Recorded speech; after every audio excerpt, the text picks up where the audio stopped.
Pouvoir représenter le groupe Orange et porter la flamme, grand moment de fierté pour moi, pour le groupe. L'intelligence artificielle, elle fait peur. Par moment, on se dit, elle va remplacer l'humain. Alors ça, nous, on n'y croit pas chez Orange. Et en fait, la technologie, elle est faite évidemment par des humains et elle doit être faite pour des humains. Moi, je crois beaucoup au moteur positif. On vit dans un monde qui est très compliqué. La notion de numérique responsable, c'est quelque chose auquel on tient beaucoup chez Orange. On investit beaucoup pour éduquer, en particulier le lien des jeunes avec le portable, en tout cas les écrans, le numérique. Tu dis très justement qu'un dirigeant d'entreprise est avant tout en charge d'un collectif humain. Quel est ton secret pour être sûr de pouvoir t'appuyer sereinement sur l'humain et sur les collaborateurs qui t'entourent? Bonjour et bienvenue dans le tête-à-tête des pionniers. Aujourd'hui, j'ai l'immense plaisir de recevoir la grande et sympathique dirigeante Christelle Hedman. Bonjour Christelle. Bonjour Frédéric. Comment vas-tu? Très bien. Très bien, on a un beau programme devant nous. On va commencer par faire une petite présentation et puis ensuite on rentrera dans tes passions et dans tout ce qui fait justement que tu es là aujourd'hui. Alors, tu es un modèle d'excellence à la française.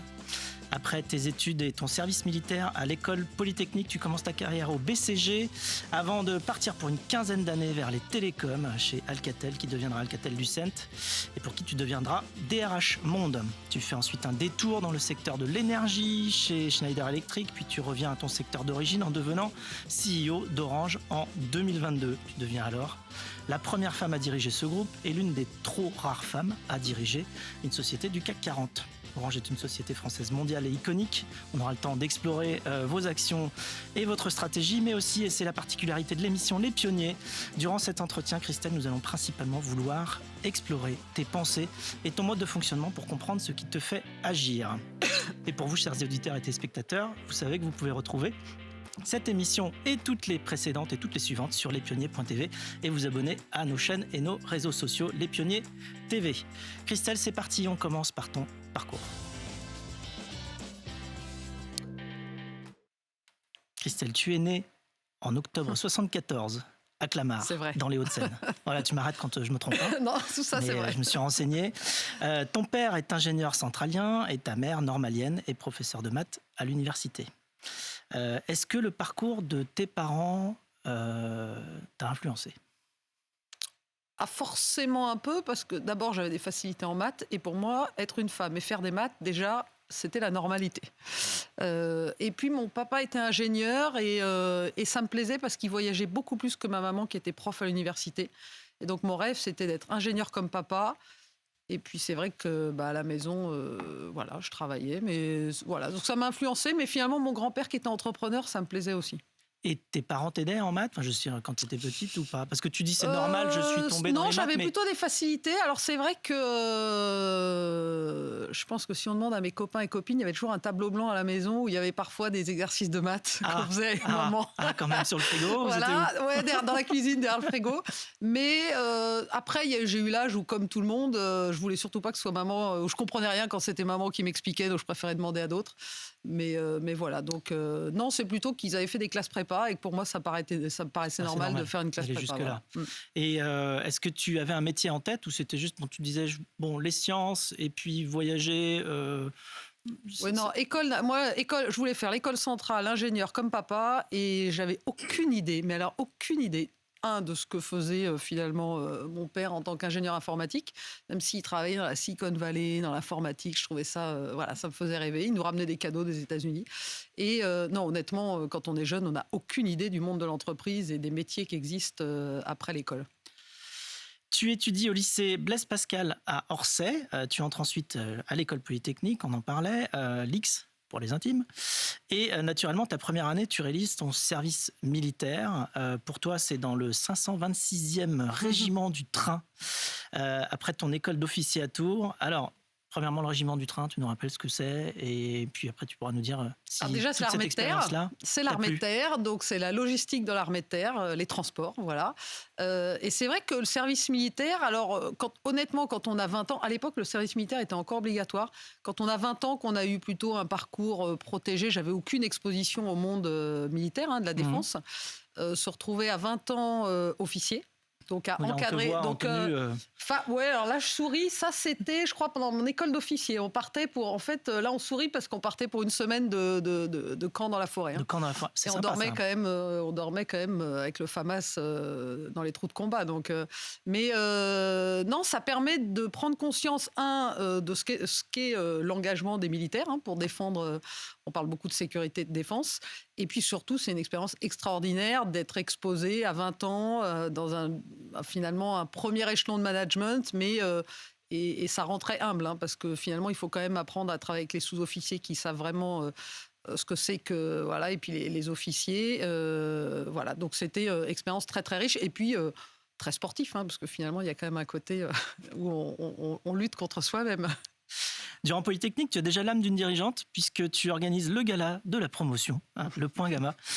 Tu dois trouver des sponsors et tu découvres les exigences de l'entreprise. Tu sors diplômé de l'IX en 1994, puis tu enchaînes avec les ponts, l'École nationale des ponts et chaussées. Quelles sont les qualités essentielles pour toi pour devenir ingénieur et que tu découvres à l'époque ? Moi, ce que j'ai beaucoup aimé pendant mes études, alors il y avait on avait des professeurs, des matières, enfin sur le fond, on avait d'excellents professeurs et on apprenait plein de choses. Mais pour moi, c'était la diversité et le travail en équipe. Et tu citais le gala, mais finalement, toutes les activités annexes, pour moi, c'était aussi l'occasion de découvrir la capacité à faire des choses qu'on n'apprend pas dans les livres. Et finalement, de se dire, tiens, on va monter un truc, on va organiser des projets ça. Comme la liberté de monter, ça. Ouais, et j'étais dans la promo. On était une des premières promos à organiser aussi un week-end d'intégration pour les nouveaux. Voilà. Et donc, c'était... Et puis, c'est vrai que l'école polytechnique, c'est une école où on est à la fois nombreux et on a pas mal de moyens dans un campus magnifique. Et voilà, donc c'était toutes les activités annexes. Et puis, il y avait des matières peut-être moins scientifiques dans les sciences humaines, mais je me souviens très bien, histoire de l'art, j'avais adoré ce cours-là. Donc, voilà, c'était la découverte et l'aventure. On va parler un peu de ton ascension fulgurante ensuite, un parcours sans faute. À 23 ans, tu commences ta carrière par un stage au BCG, le Boston Consulting Group, la multinationale de consulting stratégique. Tu y passes 2 ans et puis très vite tu rejoins Alcatel, où là cette fois tu resteras 15 ans jusqu'en 2011. Pour Alcatel, tu pars négocier très jeune au bout du monde et tu gères des grands appels d'offres pour SFR ou Orange. Puis tu deviens DRH Monde. Tu vis de l'intérieur la fusion Alcatel-Lucent et aussi toute la consolidation mondiale des télécoms de la Chine aux États-Unis. Tu pars ensuite chez Schneider Electric en 2014 pour travailler sur les alliances stratégiques. Tu gravis les échelons internes et en 6 ans, tu deviens vice-présidente exécutive pour l'Europe. C'est donc chez Schneider que tu vis la pandémie, puisque tu y restes jusqu'en 2022. Après ces expériences intenses et formatrices, le 4 avril 2022, tu pars pour devenir la première femme à la tête d'Orange et l'une des très rares femmes à la tête d'une société du CAC 40. Vous êtes aujourd'hui 3, avec Estelle Braclanoff chez Veolia et Catherine MacGregor chez Engie. Orange, en quelques chiffres, c'est 300 millions de clients et 137 000 collaborateurs. Et c'est autant de chiffres impressionnants quand on regarde votre plaquette annuelle, évidemment. Comment est arrivée l'opportunité de prendre la tête de cette entreprise, premier réseau de voix données au monde ? Alors, d'abord, quand on commence sa carrière, et tu as rappelé, voilà, mon parcours, c'est une succession d'évolutions. Et après, j'étais déjà administratrice du groupe Orange, donc j'étais au conseil d'administration depuis 5 ans. Et puis, c'est un processus de nomination où c'est le conseil d'administration avec un comité qui évalue des candidatures. Et donc, quand Stéphane Richard m'a proposé, ou en tout cas m'a suggéré d'être candidate, l'idée n'était pas venue de moi. Et puis ensuite, petit à petit, l'idée fait son chemin. Mais j'étais très heureuse et je m'épanouissais aussi dans ce que je faisais chez Schneider Electric. Mais après, c'est vrai qu'Orange, c'est une entreprise mythique. C'est un métier passionnant. J'avais passé presque 15 ans chez Alcatel, puis Alcatel-Lucent dans les télécoms. Donc Orange, je l'avais connu comme client. Très grande entreprise mondiale, européenne, évidemment fleuron français, avec des énormes enjeux humains. J'ai toujours été passionnée par les enjeux humains des organisations, donc c'est pas une opportunité. T'as senti une pression le jour où tu as reçu ton badge, justement, Orange? Alors, non, honnêtement, ça c'était le premier jour. Non, la pression, elle arrive bien plus tôt que ça, parce que quand d'abord les médias s'en sont chargés, puisqu'évidemment la nomination la nomination du nouveau ou de la nouvelle patronne d'Orange, c'est quelque chose qui avait été un tout petit peu médiatisé. Et donc, et le conseil d'administration, évidemment, m'avait nommé bien avant la date du 4 avril. Et donc, la pression est arrivée bien avant, quelques mois avant. Anticipé. Tu t'es dit, enfin, tu l'as pas vu venir Ah, la pression médiatique, non, c'est la différence entre, j'allais dire, l'industrie Schneider Electric, qui est beaucoup moins médiatisée qu'une entreprise comme Orange en France, qui évidemment est dans la vie des Français, Oui, voilà. et donc forcément qui fait plus parler. Quel est ton secret de résilience ? Ah, je crois pas avoir de secret, hein, parce que ça reste quelque chose. Chacun trouve ses petits moyens, mais non, moi, ça a toujours été d'abord d'être bien ancré dans le réel, d'avoir une capacité. Je fais du sport, donc voilà, de se vider la tête, d'aller courir. Je suis pas une compétitive, mais par contre, voilà, faire du sport au quotidien. Le sport, le travail, le sommeil. Le sport, le travail, ouais, il faut quand même avoir une qualité de vie, et puis après, ouais, finalement de se dire, moi je vis chaque jour compte, et donc de profiter de l'instant présent, quoi. Alors on parlera bien sûr de tes plans et de la stratégie que tu déploies actuellement chez Orange un peu plus tard dans l'émission. Pour l'instant, c'est l'heure de nous intéresser, de nous plonger dans le monde de tes passions, Christiane Edmine. Une passion pour les télécoms, évidemment, ça se voit sur ton CV et sur toutes tes actions, évidemment. 15 ans chez Alcatel, un petit passage chez Schneider Electric, on en a parlé pendant 7 ans, et tu reviens chez Orange en tant que CEO. Qu'est-ce qui t'attire ou te fascine dans les télécoms ? Les télécoms, moi je suis tombée dedans par hasard, parce que finalement je suis rentrée chez Alcatel sans vraiment comprendre le métier. Mais en fait c'est un métier passionnant, parce que d'abord c'est bourré de technologie. Donc quand on est ingénieur et qu'on aime un peu la complexité, on est servi dans les télécoms. Il faut bien voir qu'en 20 ans, les télécoms, on est passé des premiers réseaux 2G. Il faut se souvenir des premiers téléphones portables. Alors évidemment, pour les plus jeunes qui nous écoutent, ils ont oublié, mais nous, on s'en souvient.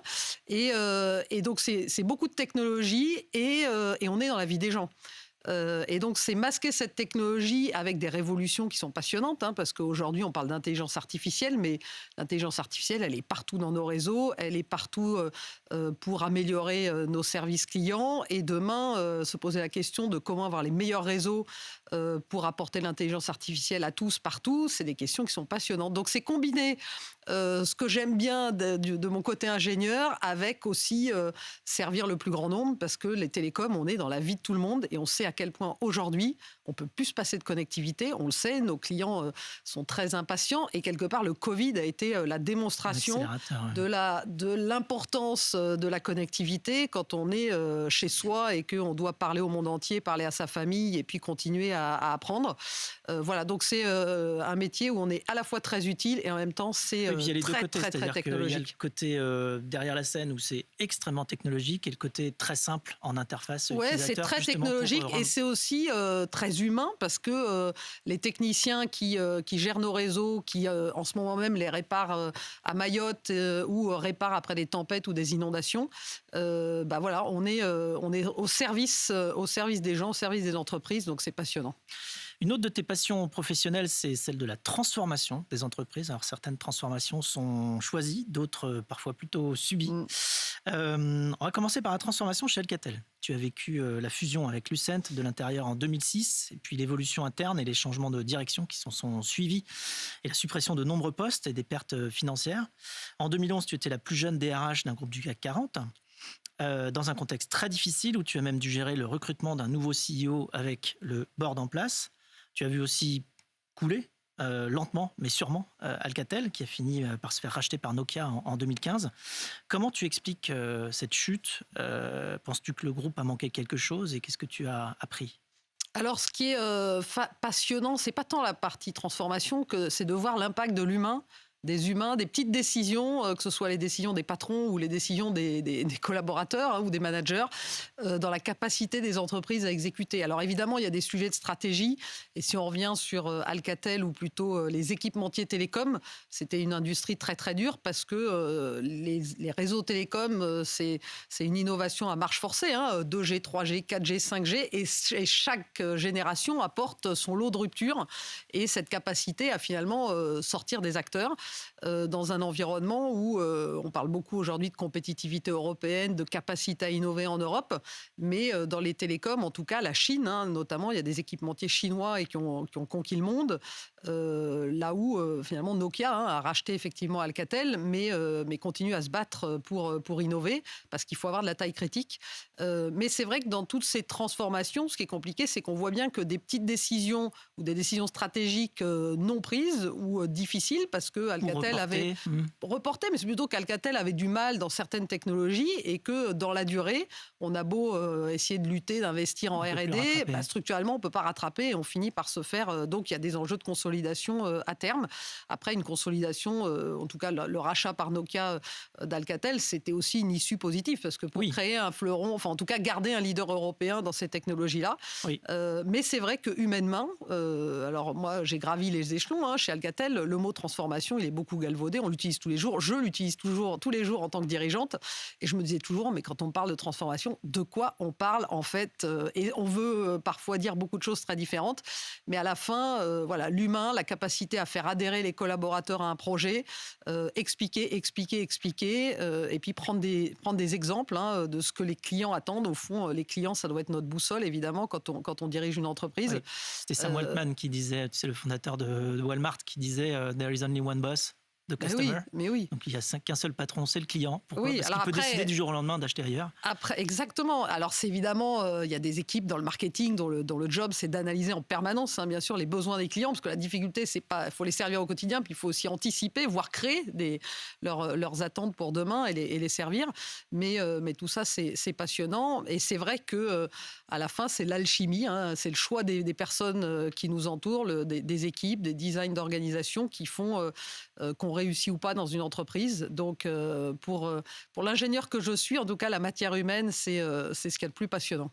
Une autre grande transformation, c'est celle de la décarbonisation chez Schneider Electric, où tu arrives en 2014, la réduction des émissions de CO2 du secteur de l'énergie, et vous visez la neutralité pour 2030. Cette transformation importante, elle est vue comme un choix, comme une nécessité ou bien comme une opportunité dans l'entreprise? Alors chez Orange, on vise la net zéro carbone en 2040 et non pas 2030. C'est déjà très ambitieux, mais c'est 2040. Non, on est dans un monde où on le sait. Et alors pour le coup, dans notre métier, on voit les impacts du changement climatique. Donc on se doit de travailler pour atténuer ces impacts, donc réduire nos émissions carbone. C'est quelque chose auquel les collaborateurs du groupe tiennent beaucoup. C'est lequel on est très engagé. On est un des pionniers les plus engagés là-dessus. Ça passe évidemment par consommer moins d'énergie, ce qui est une vraie gageure. Parce qu'il y a toujours plus de trafic dans nos réseaux. Donc, comment faire en sorte que les Français aient toujours le service attendu, la connectivité, le meilleur débit, mais en consommant moins d'énergie, en consommant de l'énergie décarbonée, partout où on opère, que ce soit évidemment en Europe, mais aussi en Afrique. Et puis, faire en sorte qu'on recycle, qu'on collecte, parce que vous avez un grand programme de ressources. Recyclage des mobiles aussi, avec des objectifs très concrets, parce que vous visez d'avoir recyclé 23% aujourd'hui des mobiles à 30% d'ici, en 2025. Donc, vous comptez aussi aller plus loin. Oui, parce qu'on voit bien qu'on est dans un monde où d'abord notre empreinte carbone, elle vient beaucoup de ces équipements. Alors soit les équipements qu'on achète pour construire nos réseaux, soit les équipements qu'on vend à nos clients. Et c'est vrai que changer de mobile tous les ans, ça veut dire que l'Europe consommerait des centaines de millions de portables tous les ans. Or aujourd'hui, beaucoup de clients gardent ces portables parce qu'on n'a pas confiance finalement le portable. On a toute notre vie dans un portable, donc on change de portable et notre portable, on le laisse dans un tiroir à la maison parce qu'on se dit qu'on ne peut pas le confier à quelqu'un. Et donc, ces portables qui peuvent être réutilisés, reconditionnés, voire recyclés, d'abord, c'est beaucoup de matières premières qui peut être très utile pour toute la chaîne d'approvisionnement. Et puis, c'est une bonne chose de réparer aussi de plus en plus. Donc, c'est quelque chose sur lequel on est très engagé. Et donc, ça, c'est pour la stratégie transition écologique, environnementale chez Orange. Vous avez aussi une stratégie de recentrage sur la téléphonie. Et donc, ce qui a consisté notamment à vendre récemment les chaînes de cinéma OCS à Canal+. Et puis, vous avez aussi vendu Orange Bank à BNP Paribas. Vous avez 3 principes qui vous animent: la performance, l'excellence et la confiance. Voilà, j'ai bien travaillé sur la manière avec laquelle alors c'est vrai que mais voilà, dans les grands combats aussi technologiques d'aujourd'hui, on a parlé un petit peu d'intelligence artificielle. Vous avez aussi, je crois, la cybersécurité qui est vraiment un cheval de bataille aujourd'hui. Alors, pour les entreprises et pour les particuliers, ça consiste en quoi? Oui, alors c'est vrai qu'Orange, c'est pas qu'on veut se recentrer, c'est qu'on a, comme dans toute entreprise, on essaye et on se lance dans certaines activités, on innove, et puis parfois on réalise qu'on n'est pas le meilleur actionnaire ou qu'en tout cas on n'arrive pas à faire grandir ces activités. Donc c'était le cas effectivement de l'activité dans la banque, et donc on a effectivement décidé d'arrêter nos activités bancaires. Pour autant, il y a plein d'activités dans lesquelles on se diversifie. La cybersécurité, qui est quelque chose évidemment qui est essentiel parce que nos clients attendent de nous qu'on fournisse un service qui soit sécurisé. Or, on voit qu'on vit dans un monde dans lequel l'ultra-connectivité augmente la surface d'attaque pour les attaques cyber. Et donc, on déploie depuis maintenant, ça fait plus de 10 ans qu'on a investi chez Orange dans la cybersécurité avec Orange Cyberdéfense, qu'on a commencé par protéger les grandes entreprises. De plus en plus, on protège des plus petites entreprises. Et on a aussi lancé des offres pour le grand public, parce qu'on est tous victimes des spams, des SMS frauduleux. Et tout ça, c'est un vrai business. En fait, les cyberattaquants, c'est une mafia. C'est des gens qui essayent de récupérer nos informations privées pour gagner de l'argent derrière, les revendre. Et l'intelligence artificielle apporte à la fois une nouvelle opportunité. Aujourd'hui, on a lancé des nouvelles offres pour nos clients entreprises. En particulier, on se positionne sur être l'opérateur de confiance. C'est-à-dire que l'intelligence artificielle, quand on est une entreprise, on a envie de tester. Il faut que les entreprises adoptent ces technologies parce que c'est des vrais leviers de compétitivité, d'efficacité, de créativité aussi. Pour autant, il faut le faire dans un environnement qui soit sûr. Il faut s'assurer qu'on protège les données de l'entreprise, qu'on protège évidemment le capital de l'entreprise. Et donc, on a développé un certain nombre de solutions qu'on met à disposition, plutôt des petites, moyennes entreprises. Et puis, nous-mêmes, on teste et on met le pied à l'étrier à l'ensemble de nos collaborateurs sur ces solutions-là. Une dernière petite question avant la pause. Simple is beautiful, donc le simple est formidable, c'est un de tes credos, j'adore. Ça se traduit comment chez Orange? Alors, c'est pas simple parce que j'aime bien aussi la complexité, mais c'est vrai que si on ne sait pas expliquer simplement quelque chose, notamment quand on a une idée ou autre, ça va être difficile d'aller expliquer à des milliers de collaborateurs. Clairement, et les mots pour le dire viennent aisément. En tout cas, il faut savoir expliquer simplement quel problème on essaye de résoudre. Parfait, merci beaucoup Christelle Edman. Il est temps pour nous de marquer une courte pause. On se retrouve dans un instant pour découvrir les autres passions de Christelle. De retour dans le tête-à-tête des pionniers avec Christelle Edman. Nous allons maintenant parler d'humain et de collectif.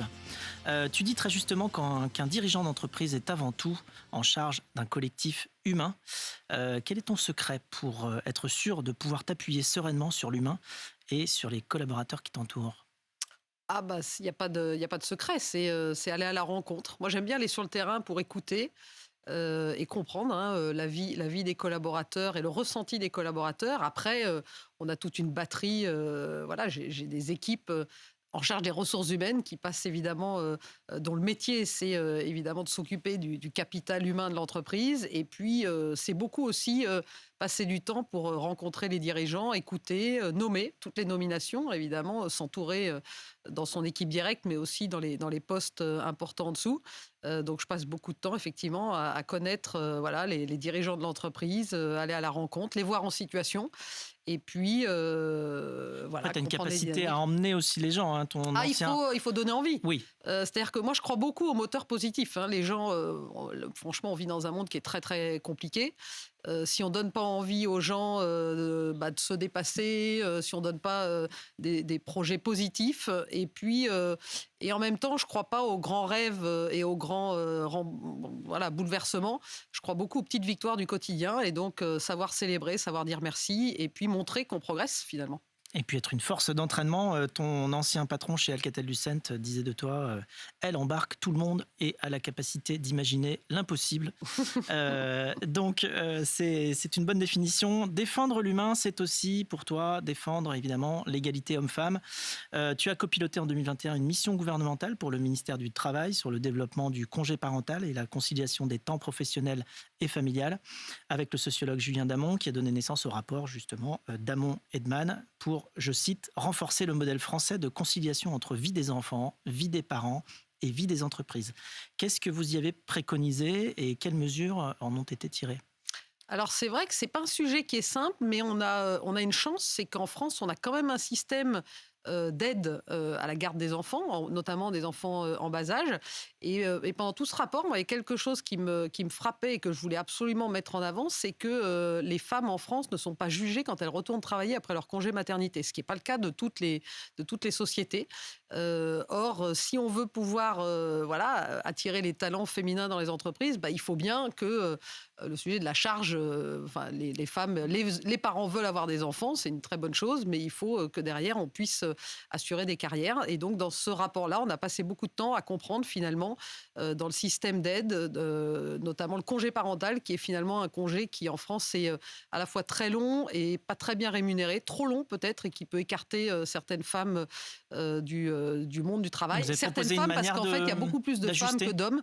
Donc, on avait mis en certaines recommandations de le réduire, de mieux le rémunérer, et puis de faire en sorte qu'il soit peut-être plus utilisé aussi par les hommes, même si c'est des sujets qui sont après très complexes dans la société actuelle.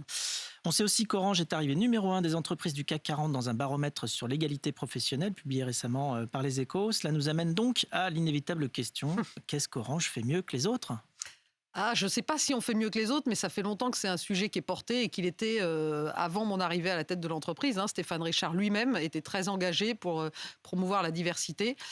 Chaque nomination compte, évidemment. On a aujourd'hui 35% de femmes parmi les dirigeants du groupe Orange, donc 35% de dirigeantes. Alors on pourrait dire que ce n'est pas assez, parce que statistiquement, on devrait être à 50%, mais on n'y est pas encore. Dans les métiers techniques, on vise 25%. On est aujourd'hui à quasiment 25% de femmes dans les métiers techniques. Alors certains me disent, mais c'est pas possible, parce qu'il y a moins de 20% de femmes qui sortent des formations techniques. Mais quand on regarde les chiffres en valeur absolue, c'est tout à fait possible, puisque 20% de femmes qui sortent des écoles tous les jours, c'est largement les besoins qu'on a de recrutement. Mais c'est vrai que c'est pas facile, parce que d'abord, il n'y a pas d'action miracle, c'est beaucoup de travail, de donner envie, d'identifier les talents, d'accompagner aussi, de lutter contre les biais dans l'entreprise, de faire en sorte que dans les shortlists de nomination, il y ait toujours au moins une femme, de faire en sorte que les femmes aussi ne se bloquent pas elles-mêmes, se mettent pas des contraintes parfois fictives, mais voilà. Donc c'est tout un travail sur le développement et des talents féminins, et puis sur les nominations, l'identification, et puis les recrutements d'entrée, et travailler aussi en amont. On travaille beaucoup avec toutes les associations, bien sûr, qui vont parler aux jeunes filles dans les collèges pour les amener aussi à faire des études scientifiques et aller dans les métiers techniques qui sont, à mon avis, passionnants, qui sont des vrais passeports universels, parce que franchement, dans le monde actuel, les métiers scientifiques et les formations scientifiques, ça permet de tout faire. La preuve, je suis ingénieur, j'ai fait des ressources humaines, donc voilà. Mais voilà, il faut démystifier et donner envie de faire des maths. La pandémie, on l'a dit, a accéléré beaucoup de choses dans nos communications et nos télécommunications, mais elle a aussi accéléré, ou en tout cas transformé quelque chose, c'est notre rapport au travail. Quelle est ta vision du rapport au travail et de son évolution aujourd'hui ? C'est vrai qu'on a tous vécu pendant quelques mois, quelques semaines, quelques mois pendant la pandémie, le télétravail à outrance. Je me souviens, à l'époque, on se disait même que le monde allait complètement changer et que les gens resteraient plus de conférences, que qu'on resterait tous derrière nos écrans. Or, on a tous compris, quand on est retourné dans les bureaux, l'importance du lien humain, d'être ensemble. Et donc, je crois, en tout cas, nous, chez Orange, on a évidemment la possibilité, on a des accords télétravail, mais on se rend compte aussi de l'importance. Finalement, pour les entreprises, ça change quoi ? C'est-à-dire qu'il faut donner envie aux collaborateurs de venir. On ne va pas au bureau si c'est pour rester derrière un écran et faire des visioconférences toute la journée, parce qu'effectivement, ça, on peut le faire chez soi. Par contre, rencontrer ses collègues, échanger, avoir des liens informels, et puis travailler en multifonctionnel, innover, avoir des réunions d'équipe, tout ça, c'est des choses qui sont quand même plus agréables. Voilà, le lien social, il est important par le travail. Tu interviens régulièrement en conférence dans les écoles, à Polytechnique ou HEC notamment, où on va te voir sur des images ici. Qu'est-ce que tu transmets comme message lors de tes interventions ? Alors, on me pose souvent la question de comment on devient dirigeant d'entreprise. Donc, d'abord, tout le monde n'a pas envie d'être dirigeant d'entreprise. On peut être. Oui, c'est un métier très très dur. On n'a pas forcément envie de faire ça. Quand on sort d'école, honnêtement, on ne sait pas ce qu'on veut faire. Et donc, moi, en général, je dis surtout maximisez, apprenez, soyez curieux. On n'a pas besoin de savoir à 25 ans ce qu'on fera à 50 ans. Donc, il faut démystifier aussi. Et puis, il faut surtout, moi, je dis, il faut surtout quelque part choisir ses patrons quand on rentre dans des entreprises. Alors, c'est pas toujours facile, mais moi, j'ai eu la chance de travailler avec des managers qui m'ont plutôt confié des responsabilités très jeunes. qui m'ont fait confiance, qui m'ont tiré vers le haut. Et puis il y a eu des moments où quand je m'ennuyais, j'ai dit tiens, j'ai envie de changer. Donc je pense que notamment quand on est jeune, moi, franchement quand on est jeune, on a envie de conquérir le monde, on a envie d'apprendre, on n'a pas envie de s'ennuyer. Donc j'insiste là-dessus, mais une fois de plus, il n'y a pas une voie unique. Le plus important, c'est d'apprendre à se connaître et peut-être de savoir ce qu'on n'aime pas faire pour pas le faire, quoi. Voilà. Merci Christelle pour ce partage de ta passion pour l'humain. On va prendre un peu de recul maintenant avec l'instant philo. L'instant philo. Eh oui, l'instant philo. On va parler de nouvelles technologies dans l'instant philo cette semaine et de leur impact sur notre vie quotidienne de manière individuelle et collective. La technologie, on l'a vu, c'est le nerf de la guerre pour Orange dans les communications entre individus. Comment tu décrirais en fait les changements que l'on vit actuellement technologiques dans notre manière de communiquer ces dernières années ? On voit que ce qui est très particulier, on le voit dans plein de domaines, que ce soit la connectivité extrême, le fait que les réseaux sociaux viennent bouleverser les relations, viennent bouleverser plein de secteurs, les médias, la communication, le rapport à la réalité. Qu'est-ce que c'est que la vérité ? Oui, alors maintenant, d'autant plus que les IA peuvent générer des les IA images peuvent générer des choses. Finalement, dans les réseaux sociaux, les algorithmes peuvent enfermer les gens dans des communautés. Ça, c'est l'effet silo. Voilà, donc c'est à la fois la technologie permet d'avoir accès à une somme d'informations colossales, mais il y en a tellement que finalement, on a tendance à se renfermer, à plus faire confiance à son voisin ou à quelqu'un qu'on connaît ou qui est proche. Voilà, donc ça, c'est des sujets qui sont évidemment liés à la technologie, mais qui sont très, très philosophiques, en tout cas qui posent des vraies questions de société. On est addict à nos portables aujourd'hui ? On est tous totalement addicts, ce qui fait que d'ailleurs la notion de numérique responsable, c'est quelque chose auquel on tient beaucoup chez Orange. On investit beaucoup pour éduquer, en particulier le lien des jeunes avec le portable, en tout cas les écrans, le numérique. Le numérique, c'est un formidable levier parce qu'on voit que dans certains pays ou pour certaines personnes, le numérique, c'est un frein. C'est-à-dire si on n'a pas les codes, si on ne sait pas utiliser le numérique, que ce soit en France ou dans certains pays, il y a plein de choses auxquelles on n'a pas accès. Ça permet d'avoir des métiers, ça permet de développer des activités et en même temps, ça permet d'apprendre. Et en même temps, le numérique à l'extrême, c'est aussi tout ce qu'on sait sur le développement, sur le bien-être, sur le savoir-être. Donc, apprendre à vivre avec le numérique, c'est important. Vous faites des recommandations chez Orange sur, par exemple, l'âge auquel il est raisonnable d'avoir un premier téléphone portable, à quel moment on peut être en contact avec les écrans, puis les réseaux sociaux. Est-ce que ça fait partie des guidelines ? J'invite à regarder le petit spot de pub qu'on a fait au moment de Noël sur ce qu'on a appelé le Safer Phone. Et en fait, le Safer Phone, c'est évidemment un téléphone pour les jeunes qui soit sécurisé, donc avec de la sécurité au sens cybersécurité, éviter la fraude et les spams. Mais c'est aussi un contrat entre l'adulte et l'enfant, alors le parent et le teenager, sur voilà ce qu'il faut faire avec son portable, donc pas l'utiliser à table. Alors c'est vrai pour l'adulte et pour l'enfant, parce que souvent, nous-mêmes, en tant qu'adultes, on n'est pas des bons modèles pour nos enfants. Et donc, ça rappelle un peu à tout le monde les codes de bien vivre avec le numérique. Il y a encore 15% d'illettrisme. Est-ce que c'est incompressible ? C'est-à-dire, pas d'illettrisme, l'électronisme, je vais y arriver, c'est-à-dire de personnes qui ne sont pas du tout à l'aise avec les nouvelles technologies, qui ne peuvent pas forcément en bénéficier. Est-ce que c'est pour toi un taux incompressible ? Est-ce qu'on peut aller en dessous ? Quels efforts il faut déployer ? Comment faire ? C'est pas un taux incompressible, mais c'est un vrai... d'ailleurs, on dit illettrisme ou électronisme, les deux peuvent être combattus grâce au numérique. L'intelligence artificielle va aussi permettre beaucoup de choses, mais c'est vrai qu'on a ce rôle d'accompagner, de former. Donc on le fait dans nos boutiques Orange. Il y a des collaborateurs qui aident et qui forment des clients qui peuvent avoir du mal. On accompagne. On a aussi ce qu'on appelle les Orange Digital Center dans lesquels on forme. Alors on travaille avec des associations. Il y a le milieu associatif est très engagé sur ces sujets-là. On travaille aussi avec les élus locaux et les collectivités en la matière. Mais c'est vrai qu'aujourd'hui, c'est un vrai frein dans la société si on n'a pas accès à tous ces outils.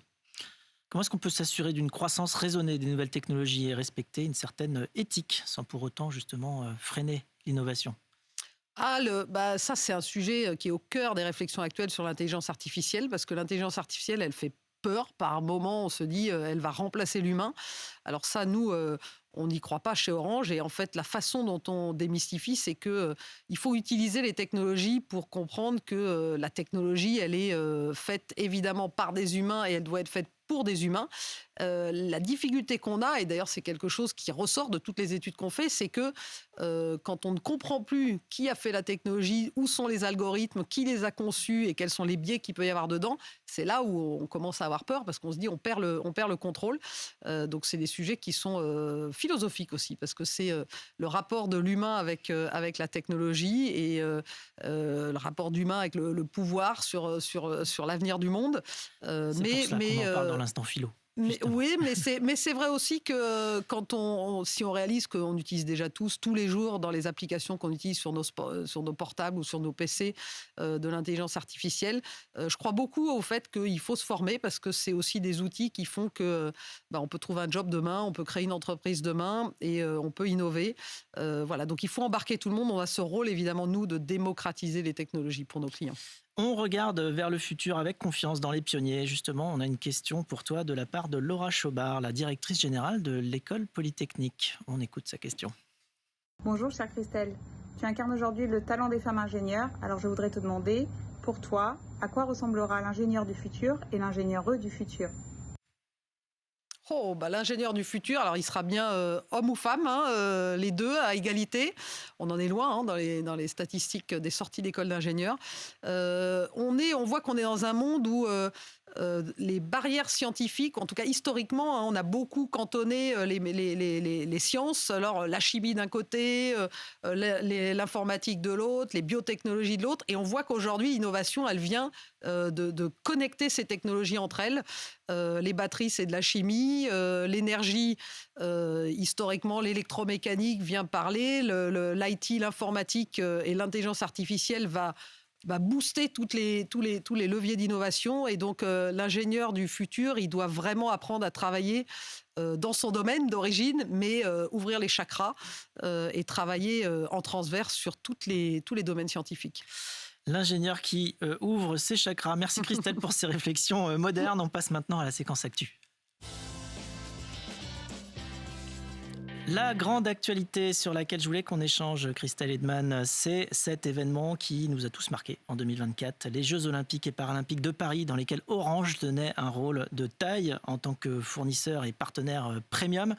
Cet événement était un défi technologique d'une ampleur inédite pour Orange. Est-ce que tu peux nous parler des coulisses des JOP côté Orange ? Alors c'est vrai qu'on est en 2025, mais 2024, pour nous, c'était l'année de l'Everest des télécoms. C'est comme ça qu'on avait baptisé les Paris 2024, les JO et les Paralympiques. Pourquoi ? On était le seul opérateur, Orange, là où à Tokyo, il y avait 5 opérateurs. Donc on avait cette responsabilité colossale de connecter tous les sites de compétition, de connecter les médias, de connecter les services de sécurité, de connecter les services organisateurs des JO, de faire en sorte que des milliards de spectateurs voient la cérémonie d'ouverture sur la scène, des dizaines, en tout cas plusieurs kilomètres sur l'eau. Et donc tout ça, c'est plus de 1000 collaborateurs du groupe Orange qui l'ont fait et qui l'ont bien fait, puisqu'évidemment, on n'a non seulement pas eu de problème, mais on a battu des records de trafic. On n'avait pas imaginé que les spectateurs dans les stades qui avaient payé des billets pour voir de l'escrime ou de l'athlétisme s'arrêteraient de regarder les épreuves et deviendraient des téléspectateurs pour voir les finales de Léon Marchand, qui ont battu en même temps. Tout se passait en même temps. Donc, on a battu des records de trafic dans nos réseaux. Le trafic 5G a doublé à Paris été 2024 par rapport à l'été 2023. Voilà. Et tout ça, on est très fiers de dire que c'est la France qui brille, la France qui rayonne, parce que ça n'avait jamais été fait. Et on a réinventé quelque part l'événementiel et les équipes, tous les grands événements sportifs désormais embarqueront autant de technologies et de capacités à voir de façon très très fluide et de façon avec évidemment des images très haute définition. Voilà, donc ça c'est génial parce que ce sont des infrastructures qui vont rester ou bien c'est totalement... Alors sur ce qu'on a mis en œuvre pendant les JO, il y a une partie des infrastructures qui restent, ça fait partie de l'héritage des Jeux dans les grands stades, je pense en particulier le Stade de France, mais le Grand Palais également, certains sites qu'on avait rajoutés en particulier dans Paris ou dans certaines villes de compétition sont restés, et puis certains des équipements qu'on avait mis en place en fait sont réutilisés.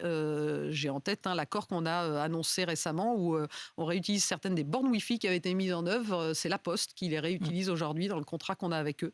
Voilà, donc tout ça a été fait de façon responsable et en même temps extraordinairement innovante. Alors le sport, on l'a vu, c'est quelque chose qui prend une vraie place dans ta vie. Tu as beaucoup pratiqué l'escalade, tu continues de pratiquer le trekking, tu dis que le sport est essentiel à ton équilibre et tu as personnellement mouillé le maillot durant ces Jeux. On te voit sur ces images courir avec tes collaborateurs, les collaborateurs d'Orange, notamment lors du marathon pour tous. C'était comment de courir avec tes équipes ? Ah, non seulement j'étais avec des équipes, mais on était avec des milliers. C'est Oui, des avec milliers des équipes et puis c'est des des personnes. milliers de personnes Bien sûr. qui avaient concouru et qui avaient eu la chance d'obtenir ce dossard pour pouvoir courir le Oui. marathon ou le 10 km. Effectivement, le marathon pour tous sur le même parcours que les marathoniens olympiques. Donc, moment extraordinaire, un public extraordinaire tout le long du parcours et puis une ambiance au cœur des Jeux. Donc, vivre les Jeux en tant que sportif, honnêtement, et avoir permis à plus de 40 000 personnes de vivre ça, bravo et merci Paris 2024. Et tu as aussi porté la flamme olympique. Exact. C'était un rêve d'enfant ? Comment ça s'est passé ? C'était pas du tout un rêve d'enfant, mais c'est superbe opportunité. Je suis pas la seule, on est plusieurs à l'avoir fait chez Orange, mais évidemment pouvoir représenter le groupe Orange et porter la flamme, grand moment de fierté pour moi, pour le groupe. Et puis on était plusieurs à le faire, donc j'ai passé le relais ensuite à un ancien athlète qui avait lui-même été champion olympique. Donc c'est extraordinaire moment que ce relais de la flamme. On passe maintenant à la séquence questions rapides de l'émission qui s'appelle le Quizella. Séquence Quizella dont voici les règles. Je te pose des questions rapides, tu y réponds rapidement, c'est pas plus compliqué que cela. Ça va vite, tu es prête ? Allons-y. On est parti. Escalade ou trek ?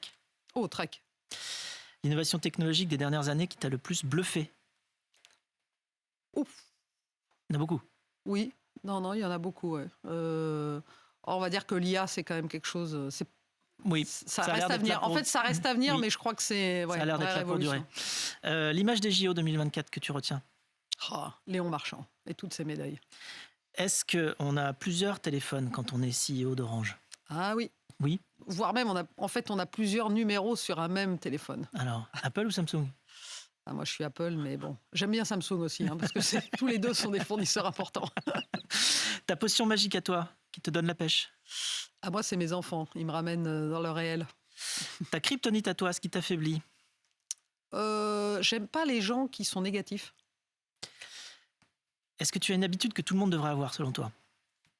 Une habitude ? Moi, j'aime bien, je suis ultra positive, voir le verre à moitié plein. Qu'est-ce qui te plaît chez l'humain ? L'incertitude. Qu'est-ce qui te gonfle le plus chez l'humain ? L'humain qui est négatif. Toujours le même. C'est celui-là, faut le trouver. Quel est ton plus grand rêve aujourd'hui ?